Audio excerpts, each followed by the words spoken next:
I've been money craving, started shoebox saving, made some puzzle placements. I know what this life gon' come with, know that they gon' go and hate it.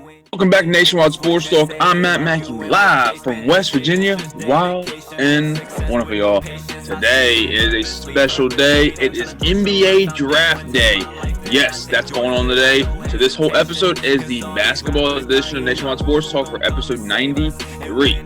Yes, 93 episodes in the book right now, and it's going to be a good one. So live from Morgantown, my co-host, Caleb Lane. Caleb, say what's up. What's going on, guys? Hope everyone had a great week. Like Mackie said, we're back. This is our, I guess you could say, draft day special, since we are going to be putting this out today. And we'll be giving our predictions for the draft, going over college basketball. A whole bunch of fun in this episode, so let's get into it. Exactly what Caleb said. We're going to be a little mock draft. We're only doing the top 10 picks. So we're going to give you our top 10 picks prediction. Then we're going to go into college basketball and give you the key returning players for the season, the best incoming freshmen for the college basketball season, and teams that could surprise you, who you would think not do well, but are going to perform very well this season. So, to get the episode started right, NBA talk. NBA draft tonight. It's been long awaited. It's supposed to happen in June, but it is happening now in November. And the NBA, after the finals concluded, 71-day break. So these people who are getting drafted have to go into their new team and get ready to play off the bat. No summer league. So they better ready to shine. So when teams are picking, they better pick the right player who's ready to play right away. All right, Caleb? Yeah, I completely agree with that. And like you said, it's going to be a tough situation for these players. Being able to, or having to go into a situation where the NBA season just ended. You haven't played in a while because a lot of these players have been in lockdown because of COVID, weren't able to play in the tournaments. It's tough, but most of these guys that we name and most of the guys in the draft, obviously they're in the draft for a reason, but you're in the top 10 for a reason. You'll be able to adjust to that, and I think the guys that we named today will be perfectly fine. Exactly. And a little key factor here. Some of these guys who are getting drafted today haven't played since March. Mm-hmm. That's crazy to me. If not late February, because there were some, if I'm not wrong, there were some conferences who canceled before the whole tournament got canceled. Yeah. So, like I said, teams got to keep that in mind when they're drafting a player. They got to make sure that the guys are going to play. Plus, usually a lot of people's draft stocks rise because of March Madness. Let's be real. That's what happens. But they couldn't see what happened in March Madness when a player plays against the best player on another team, that kind of thing. That couldn't happen. But we're giving you our top 10 breakdown. Here we go. Number 1 overall pick, the Minnesota Timberwolves are on the board. Now, Minnesota needs a lot of components for the team. But who would they draft number 1 overall, Caleb? I personally think they're going to go with LaMelo Ball. I just got a notification saying Anthony Edwards was now the number 1 favorite. I'm not sold on that. I think LaMelo would be a perfect fit there beside D'Lo and Cat. It would be tough, though.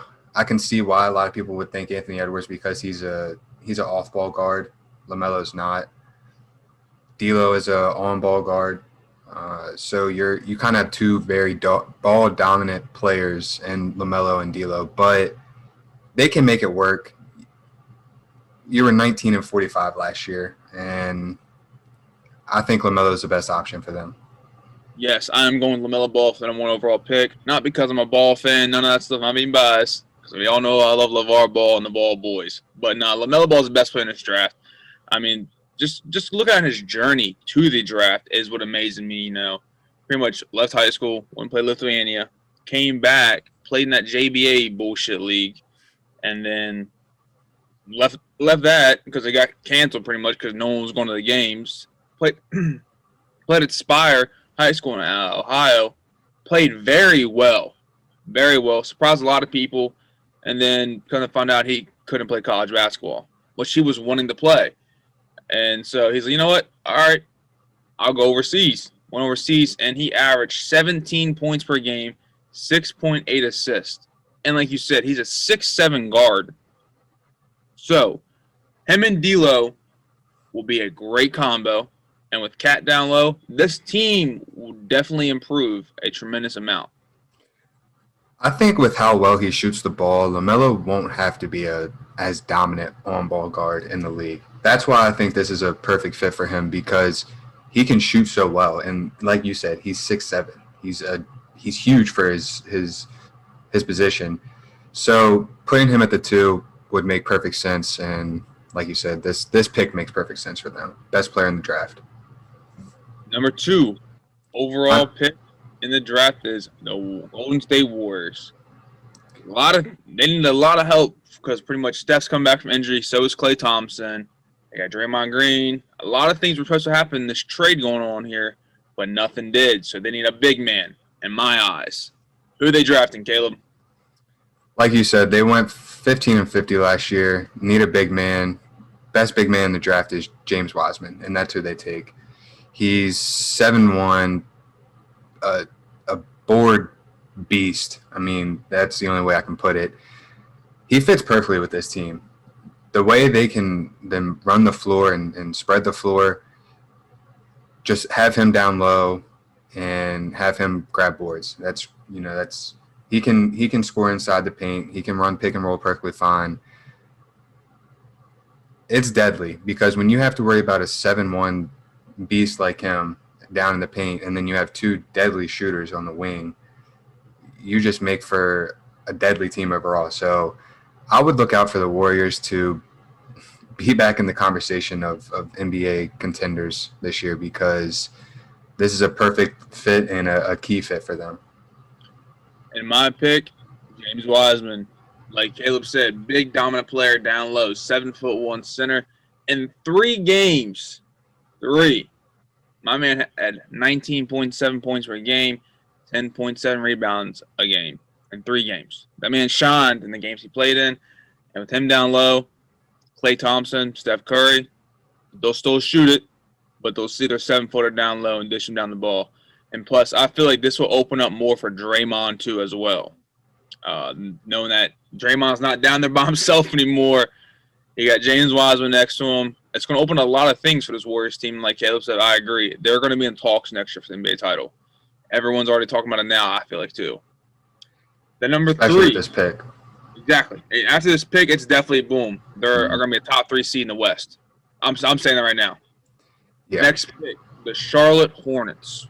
Charlotte needs a lot of help since Kemba Walker left. They have no one besides Miles Bridges. Who are they taking in this draft? I think they take Onyeka Okongwu. I probably butchered that name. He is a forward/center from USC. He's a beast. A defensive beast is probably the best way you can explain it. He had 2.7 blocks a game last year with 1 year at USC with 16.2 points and 8.6 rebounds a game. To see what he was able to do in just 1 year within the Pac-12 and not even a full year was unbelievable. I'm not sold on him.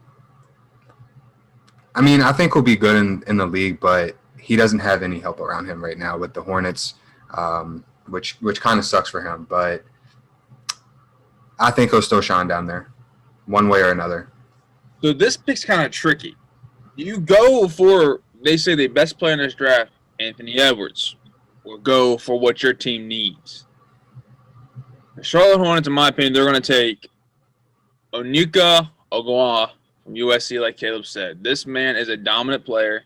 He makes his presence known on the court. And with him down low, they got their big man. You know what that means? You build around him. That's simple. Him and Miles Bridges would be a great combo in my eyes. And also, you got to start somewhere. Start from scratch. Work from the bottom up. So start with your 5-man and go up to 4, 3, 2, 1. That's simple. And that's what the Charlotte Hornets are going to do. But they can go either way. They can go for him or Anthony Edwards. Either way, honestly, either pick will help the team out tremendously, in my eyes. Who do you think would be a better build around? Anthony Edwards or build around your 5? I personally think building around the 5. Yeah. We've seen what Bob Huggins has been able to do with 2 big men down low. Obviously, it's different when you're in college and you're in the NBA. But you can go to what the Lakers did last year with AD and LeBron. You got 2 huge men, and they're able to just dominate the paint. So, like you said, I think with him and Bridges, I think they'll be able to be perfectly fine down low and work your way up to the front court and draft. I mean, they have drafts later on, so exactly you can take a not Romeo Langford. You can take a Winston or a guard like that who might fall later in the draft to you. And a key fact here too: Onuka and LaMelo Ball play high school basketball together Mm-hmm. down in Chino Hills. So, with that being said, number 4 pick in the NBA draft goes to Chicago Bulls. Who you like? Like you said, this goes either way. If Anthony Edwards gets picked 3rd, then obviously Nkogu goes 4th. But I think Anthony Edwards goes 4th from Georgia. The Bulls just hired Billy Donovan last year. He is bringing in a Hall of Fame player in Maurice Cheeks. I think this would be a perfect fit for him. They have Wendell Carter, Zach LaVine, and then last year's first-round pick, Kobe White. So you kind of have a decent young core already there. Billy Donovan coming in, being an established head coach. He's been able to do his thing in the league, and I think he can develop this young Bulls team. And the East is a little shaky, so they can maybe make a run in the East. You never know with that conference or that division. The Chicago Bulls, I like Anthony Edwards. They're going to go for the best player in the draft, who they think is in their eyes. We both know it's LaMelo Ball, but they think Anthony Edwards is. Zach LaVine needs help, and if he doesn't get help, he wants out. Either or. It's that simple. So with those statements being made, Anthony Edwards being drafted to the Bulls. A lot of people are talking about the overseas players in this draft, but the crazy thing is there's not much on them. So I don't think the Bulls are going in that direction like they say they are. I like them to go for Anthony Edwards. Dominant player, scorer. I mean, this past season, 19.1 points per game. I mean, yeah, stud player. And that's what the Bulls need. They need a scorer. They need someone who's going to be that presence, that dominant for them on the offensive side of the ball. Be able to help spread the ball too. Exactly. Zach LaVine knows he's by himself. Teams know he's by himself. Mm-hmm. What's that draw? Double team. The 5th overall pick goes to the Cleveland Cavs. Big downfall year this year. It was kind of expected. No LeBron. So we know what happens with the Cleveland Cavaliers without LeBron. Who do you like them to pick? Number 5 pick is probably the best player last year within college basketball. Obi Toppin from Dayton. He can't even say they had an amazing run last year at Dayton. I think they could continue that this year as well, but we'll save that for later. They could build around that kind of decent young core they have in Kevin Porter Jr., taking him at 5, Obi at 5, and then having Colin Sexton along with Vets and Andre Drummond and Kevin Love. I'm not 100% sure how – I just don't know what's going on. I don't know if he's that key player that they need or if they need someone else to help make this team good. However, I do think either way he's going to do perfectly fine in the league just because of what he did at Dayton. I mean, he's a phenomenal player, athletic, can shoot the ball, can run the floor. Pretty much everything the Cavs need right now. I agree with you with your first thing you said.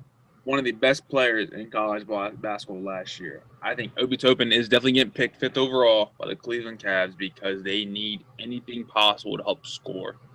And with Obi, he averaged 20 points per game last season, Plus, that man can go up and get rebounds because he has 7.5 per game as well last season.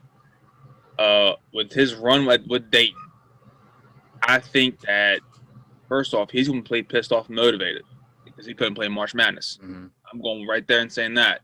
So that he's taking that drive over to the NBA, and he's going to play dominant from the get-go.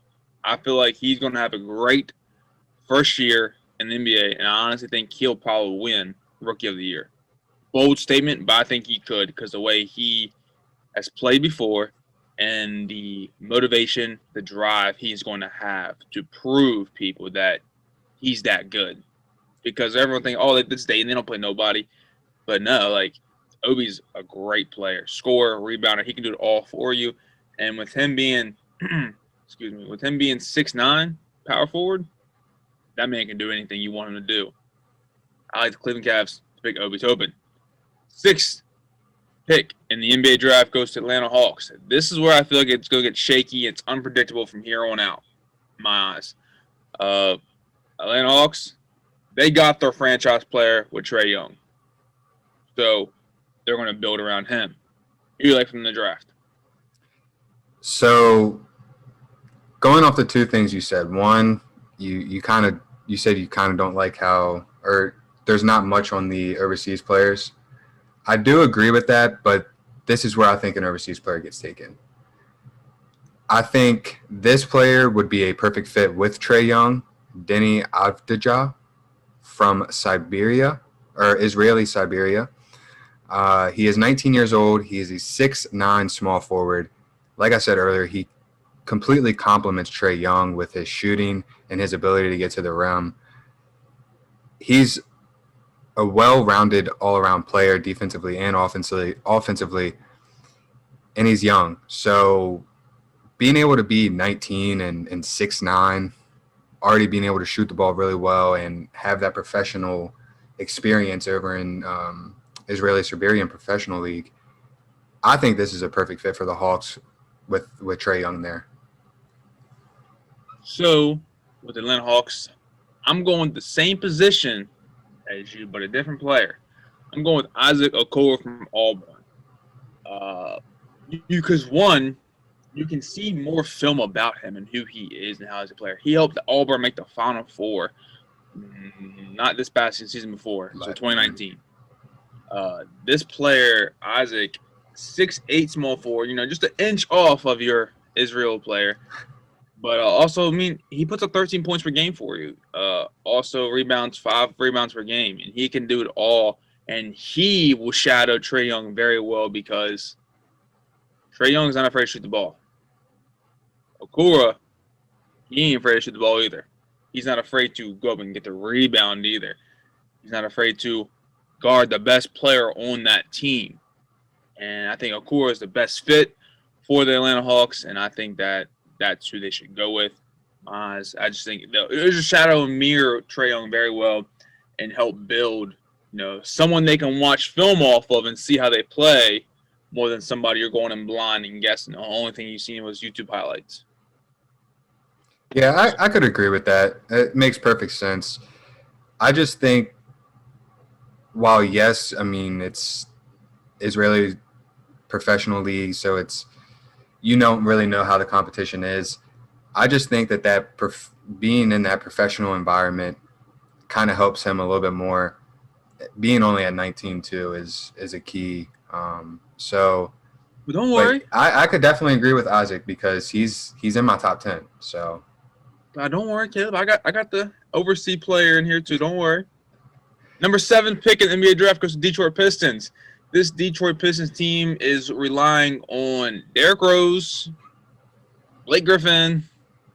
So we're going to see what kind of route they're going to go, and they need to build around somebody, and they need an actual – I hate to say it because I love Derrick Rose and I love him as a player. They need a true point guard in my eyes. They need someone who's going to guide the team and be the number one leader on that team. Who do you like from the draft? Well, this guy I think would be a perfect fit. Tyrese Halliburton, guard from Iowa State. Averaged 15 points, shot 50.4% from the field and 41.9% from three. One of the best guards and shooters in the draft. His numbers pretty much say it all. he suffered a couple injuries, which kind of set him back, but I think he's going to be perfectly fine coming into the league. And I think with Blake Griffin and Rose, they're both veterans, so I think they could help him adjust to the league. They're both established veterans, which really helps as well. And what better player to kind of learn under than Rose, who Exactly. could have been, and it's a big could have, but with his 1 year before he got hurt, could have been one of the best players to ever play in the NBA. I mean, he was phenomenal when he stepped on the court, Yep. and he could teach Tyrese some key things about the NBA. So I'm excited for this. If he goes to the Pistons, I'd be excited to see how they work out as a team, because I think that's a big step in the right direction for them. I like the same pick. I like Tyrese Halliburton, Iowa State. I think what he did in the Big 12, what he did, his run he had for Iowa State, he is a great player. And like you said, with him coming into the play, I think Derrick Rose, his veteran leadership, he would not hesitate at all to help this kid out. Would not at all. He would help him out, give him tips, hints, how to adjust well, and what to do to be better than what Rose was. Because honestly, if you're a veteran, you'd say you don't. Oh, I don't want him to be better than me. But then you have the players who are like, I want him to do better than me. I want him to take this league over store and just overdrive the will I had. And I think Tyrese Halliburton is a great fit for the Pistons, because I think, like you said, Griffin will help out too. It's the fact that you got to get that young guy. You got to bring him under your wing, teach him the ropes, and show him how to do it. You got to bring some life on the roster. Exactly. And he's perfect life for this team.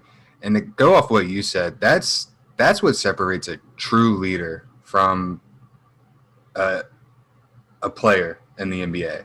You want the guy behind you, like Derrick Rose. He would want Tyrese to come into the league and be as successful as he can be. Not saying that other players aren't like that, but there are some players who could see the potential in you and just don't want you to have a better career than them, or say, you know, since this player came in, that's why they won, or that's why they became such a great organization. It's tough, but at the end of the day, it's all a business. So you got to do what's best for the organization. The number 8 pick in the NBA draft goes to the New York Knicks. This team needs a lot. Last year, drafting R.J. Barrett. Who you like from the pick this year? I like Killian Hayes, guard from France. He's a 6'5", 19-year-old. Has plenty of room for development. He has great size for his position. He's a point guard. I think he would work well in Tom Thibodeau's offense with young potential, like you said, R.J. Barrett and Kevin Knox. Offensively, kind of struggles a little bit, but you're 19, you can adjust and you can get better. And he would be probably be a backup, I would think, coming into the league. So I think this is a perfect fit. He has that, same with Denny, he has that professional experience playing over in France. And I think it would be a kind of an easy transition for him, especially being in Tom Thibodeau's offense with that young core they have out there. My number 8 pick, first European guy I'm taking, Killian Hayes, point guard from France. I think this player has a lot to develop with on my eyes, but I think he will fit well. He'll know his role when he gets to the Knicks. He'll be a backup off the gun. But they're going to work his way up to the starting lineup. And it would not surprise me if he's in the starting lineup before the season's halfway over. Because this kid, he can play. He can guard he's a great defender. Mm-hmm. Offensive, like you said, it's kind of shaky. It's inconsistency that's going to kill him in the long run. But I think Killian Hayes would be the best pick for the Knicks. That's what makes him, like you said, that's what makes him so good. Defense. He's so long and quick. Being able to be 6'5" and be a point guard it's amazing. And to have that defensive skill base it can set you apart. It really can. Number 9 pick in the NBA draft goes to the Washington Wizards. This team needs help bad. John Wall was out all last season. We saw what happened with a Bradley Beal, only superstar on the team and what he could do by himself. And it was hard for him. So he needs help. Who are they drafting this year, Caleb? I think they take Isaac Okoro from Auburn.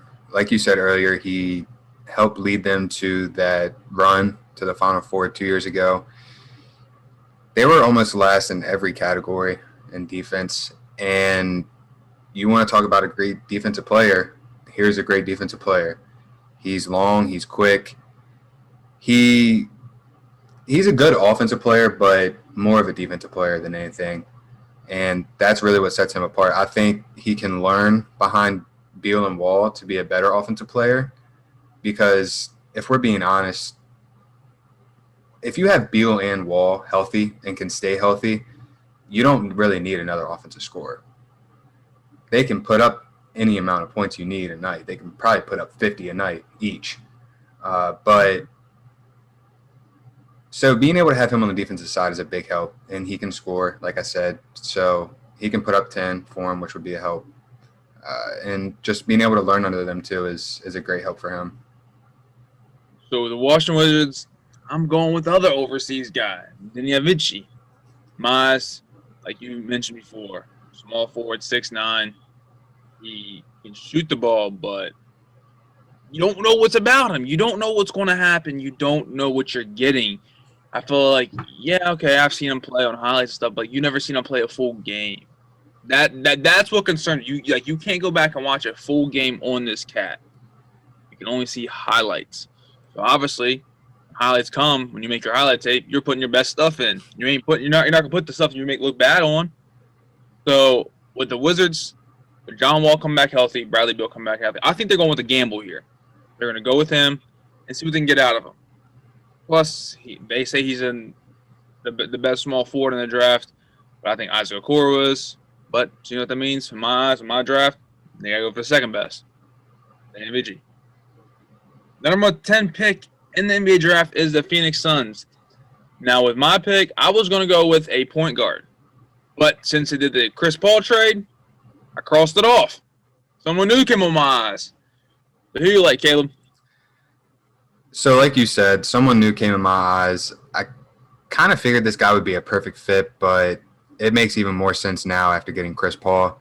Saddiq Bey, forward from Villanova. This kid... Stop it there. You looked at my notes, didn't you? I didn't. But do you have him too? Yeah.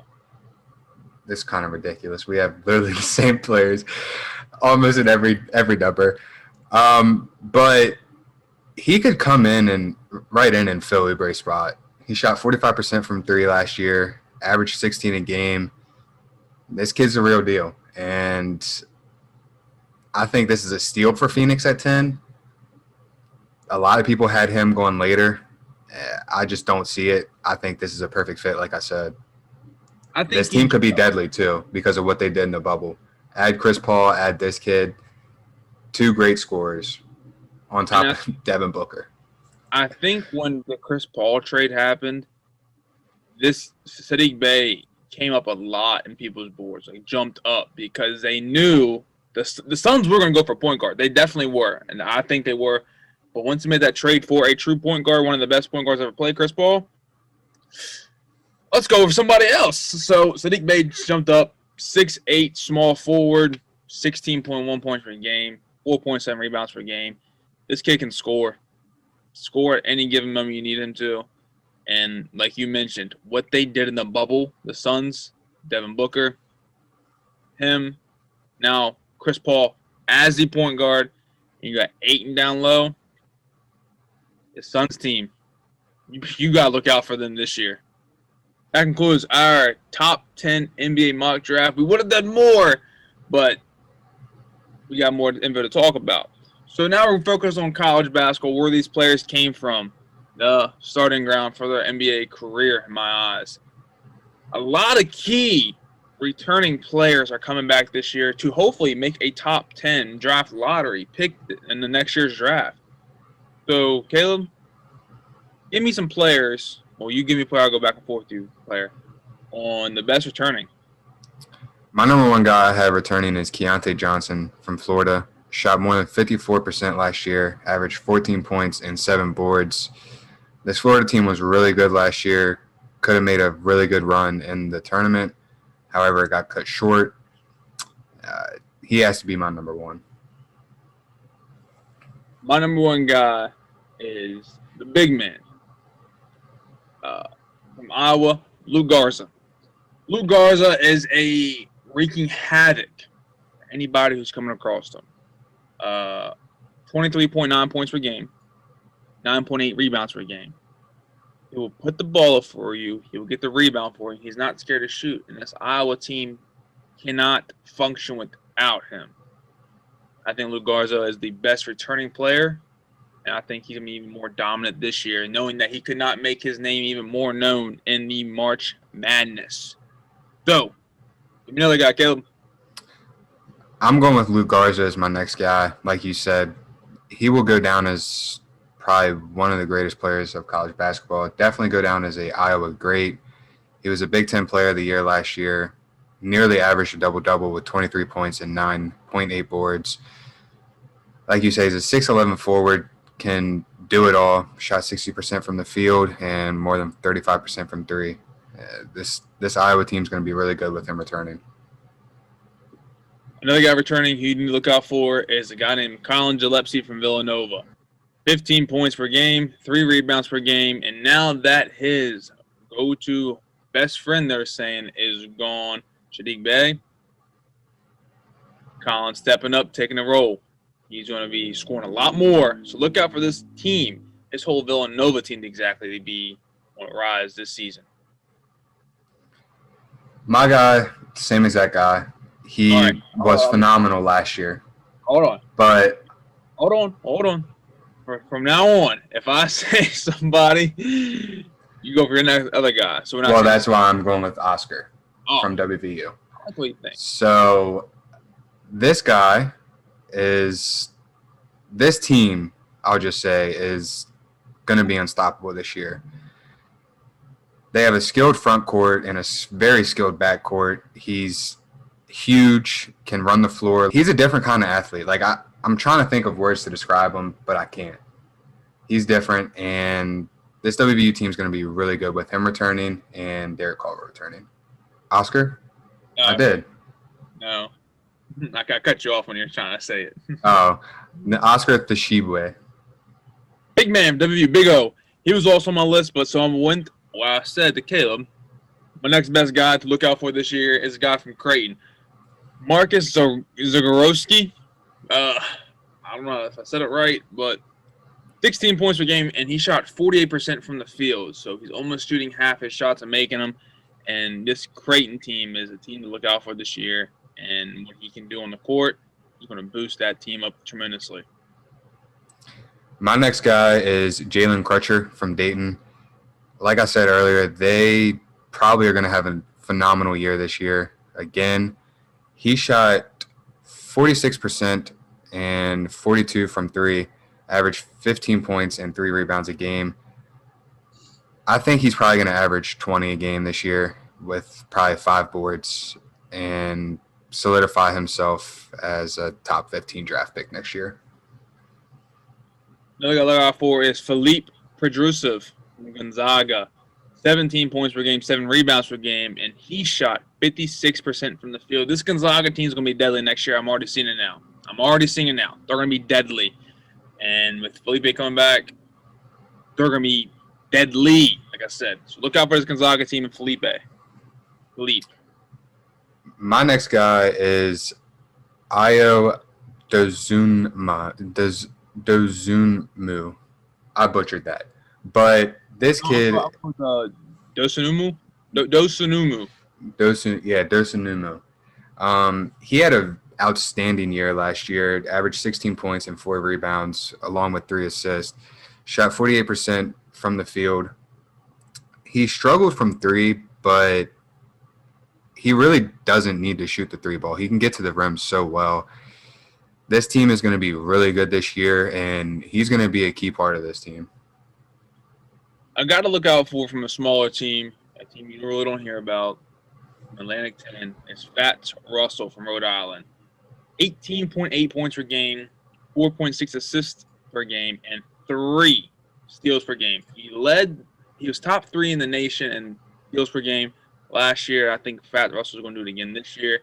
And this Rhode Island team, they're always a good team, always above 500, always a 17, 18-win team, no matter what happens for that program. And this year, I think Fats Russell's going to lead that Rhode Island team to a Atlantic 10 title more than likely. But who's in their way? Dayton. So, questionable. But I like Fats Russell. I like this Rhode Island team. I'm looking for a big year for them. My next guy is Xavier Tillman from Michigan State. He declared for the draft. However, he did not hire an agent. He just wanted to stay another year. I think this year, first of all, I think this is a smart choice for him. I think this year he will get a lot more scoring due to Cassius Winston not being there anymore. Mm-hmm. He averaged 13 points, 10 rebounds, and 3 assists, shot 55% from the field. I think he's probably going to average, again, a double-double this year, probably be 15 to 20 points with 10 or 11 rebounds. Like I said, without Cassius Winston being there, who was a big part of their offense, put up 20-some points a game, he's going to fill that role for them. My last guy, who I think he will be a great returning player coming back this season, is a guy from another small school, University of Texas San Antonio, Javon Jackson. This man averaged 26 points per game last season, and UTSA was not a very well program, very down, but they're always in fights, they're always in battles because of Jackson. And I feel like this year, hopefully, he gets help, performs well, even better, because he can be a deadly force scoring the ball. So I'm looking for that guy to perform well, and hopefully UTSA to do even better. So now we're going to look into the incoming freshmen who didn't play last year, so we couldn't name them in the returning players. A lot of teams had a great recruiting class. A lot of players surprised me who were going to other schools. So let's be real. Who would have thought Cade Cunningham, number 1 overall pick, would go to Oklahoma State? Caught me off guard, but it happened. So, Caleb, give me your first best incoming freshman you look forward to perform well this year. I think Cade Cunningham. I think because Oklahoma State's always had phenomenal talent at the point guard position, they've always been able to also develop those players while they're there. And him coming in, he already has the perfect blend of passing, scoring, and defense abilities. So if they can help develop him into an even better player, this Oklahoma State team's going to be really good, and Cade Cunningham's going to have a hell of a career there. And what a better conference to go into, because the Big 12 is a very tough conference, a very good conference, and he's playing against the best of the best. So you'll really see how good he is too. My first guy I'm going to mention is Jalen Suggs. And you know where he's going? Well, I just talked about. He's going to Gonzaga. This Gonzaga team's already so loaded that they will need Jalen Suggs to be their savior. I mean, he's probably one of the best two-way players coming into college basketball from the freshman class. And he's not scared to shoot a 25-plus footer from anywhere. And he might be the best player to be drafted next year in my eyes. This man is an all-around dominant player, and he's definitely going to make an instant impact on this Zags team. My next guy is Evan Mobley. He's going to USC. He's a 6'11" big man who can come in and replace Okongwu and fill his spot. He was one of the best shot blockers last year, and Mobley will be able to come in and just fill his position at that. They lose 5 of their top scorers from last year, but he's so big and so good that I think he's going to be a key part of this USC offense. And they have a pretty good recruiting class coming in with them, so I think they can get it done. I hate to say it, but my next guy is a guy going to my school's rival, Caleb Love. Caleb Love is going to UNC point guard, and this is the team that had a losing record, which caught everyone off guard, but it happened. But Love fits the architect that Roy Williams builds for the UNC program. He was a Missouri Gatorade Player of the Year, and he can score at any time. He is not afraid, and his game should fit perfectly into what UNC brings and how they play and the system that they provide. And plus, he is playing, I think, the best college basketball conference.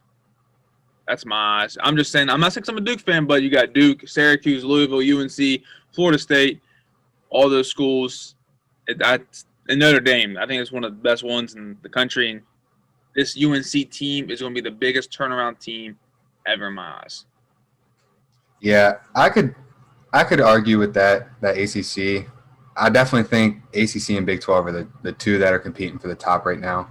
But my thing is for Big 12, a little off topic thing, Big 12, you only hear of 3 teams every year. That's true. Kansas, Baylor, WVU. Yeah, but they're saying this year the Big 12 is going to be the best conference to watch. And, I mean, That's not overall, not just this year. I still think overall it's definitely one of the toughest conferences. I would say, I mean, ACC obviously because you have North Carolina and Duke, but Well, you can never count Syracuse. You can never. That's true.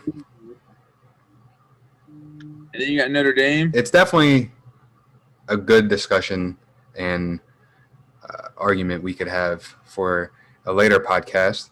For sure. My next guy is in the ACC, Scotty Barnes, going to Florida State. They lose 2 key scorers of their offense, not even scorers, just players. This will kind of hurt them if Scotty Barnes was not coming. Scotty Barnes is the kind of player you can throw into your team and he just makes them 10 times better. He's that good of an athlete, that good of a scorer, and he doesn't miss a step on defense, which is where I think Florida State would have really struggled if Scotty wasn't coming because Williams and Vessel were 2 great defensive players for them last year. I agree. We saw Scotty Barnes play at. Were you with me this past year? No, you weren't with me. I went to St. James tournament. I saw Scotty. Were you with me? I did see him play. Yeah. Yeah. We saw Scotty Barnes play at that St. James tournament, and he looked pretty damn well. We also saw a cat that last guy I'm talking about, Mark Williams from IMG Academy, committed to Duke, playing there this year. He's going to fill a big role since Vernon Carey is leaving the Duke program, and this Mark Williams cat is a dominant player. Big presence down low, and it's shown no matter where you are in the court, your eyes are on Mark Williams. And I'm looking for this guy to lead my Duke Blue Devils to a national title. Looking forward to it, man. Be scared. I don't know. Be scared. Him, Jeremy Roach. Look out. Look out. So that concludes the best incoming freshmen we have to talk about on this week. More to come when basketball season starts. Last segment of the day, we're going to talk about teams that are going to surprise you this year. We each have – how many teams you have listed? I have 3 on 3. here. So I'm pretty sure you and I have 2 of the same 3. So we're going to talk about 4 different teams we both have. So, Caleb, start me off. My number 1 guy is Illinois, or a team is Illinois. With Coach Brad Underwood there, he's been able to do phenomenal things for this program. And he has a team right now that can compete for a Big Ten title along with a deep run in March.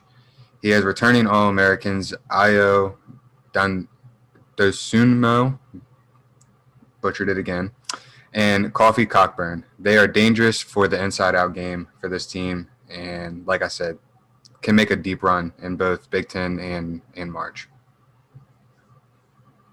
Illinois is one of the teams on my list. So, my team I'm going to go with is Howard.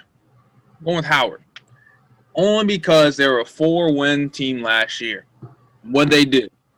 They went out and got a 5-star player named Maker. Or Marco. I don't know how to say his first name, but it's Maker. I'm going to go with that. This kid, his name says it all. Don Maker. Relate to him. He's a 7-footer, big, dominant player, down low. And this Howard team, the only reason why it's going to surprise you is because no other team in that conference has a 5-star player. No other team in that conference has a 4-star player. So with Maker going to Howard, the sky's the limit for this team. They're going to get a lot more than 4 wins this season, and I'm looking for them to probably win their conference and make the tournament. I could agree with that. My next team is Creighton. You talked about them a lot, and this team's really good. And a big reason is because Greg McDermott there as their coach. He has a veteran roster with exceptional talent. Marcus, I'm not even going to try to pronounce his last name. You can try that. Zurowski. Yeah, he's a potential Big East Player of the Year. You also have talents Damian Jefferson and Alex O'Connell coming from Duke. This team is set for a deep run in March and a deep run in the Big East. O'Connell did go there. Mm-hmm. Bum. Yeah, I was kind of iffy on putting him on there. I just think he'll be able to do better in the Big East than he was in the ACC, to say the least. Let's be real. He can't keep up with them in the ACC. He couldn't. Not really, no. I don't know. Maybe it was just having the big old Duke on his jersey. I mean, he didn't care. Starstruck him a little bit. He was the type of player who walked in the court and did not give a damn. He'd shoot anything he wanted to shoot. That's what this Creighton team needs, though. So They only had 5 points a game, though. he could help them. Yeah. So I'm going to go with overall, the team we both agree on, WVU. This team is going to surprise a lot of people, the public, everybody. And I think this team, with everyone returning, Big O, McCabe, Culver, McBride, they will make a deep, deep run in the tournament, and they could definitely win the Big 12 title over Kansas this year. But the funniest thing I like about this team is you think Big O will be getting a lot of hype. A kid that's getting a lot of hype who's come off the bench is Miles McBride. And he's going to shine this season because he's going to be in the draft next year. That's my opinion. And I think WU can be a deadly team with Coach Huggins, Hall of Fame coach. Anything's the limit for him. And the best thing I like about Huggins, he don't give a damn who you are. You're playing his way or no way. Yeah, that's why what's his name didn't work out. Oh, Teddy Long. Yeah, that's right. Was it? I think so. I can't remember, but he was a phenomenal player, but just didn't want to do what Huggy wanted him to do. No, I hear you. I mean, that's why a lot of people transfer to WVU, like Lamont West, James Bolden. They didn't like the system they were playing in, so they left. And what happened? Bolden went to Alabama. Lamont West went Southeast Missouri. Mm-hmm. Something like that. And then Teddy went to Wichita State and didn't play. And then their coach just resigned. So, crazy stuff. My next team is LSU. I think this team is going to be phenomenal. They add Sharif O'Neal. And then you also add to the fact that this team was phenomenal last year on defense. One of the best teams in the nation last year, and probably could say one of the best teams we've seen defensively in college basketball. I think that defense and then adding their defense from last year will carry over to this year, and then adding Sharif O'Neal to be able to score on the offensive side of the ball, big help for them.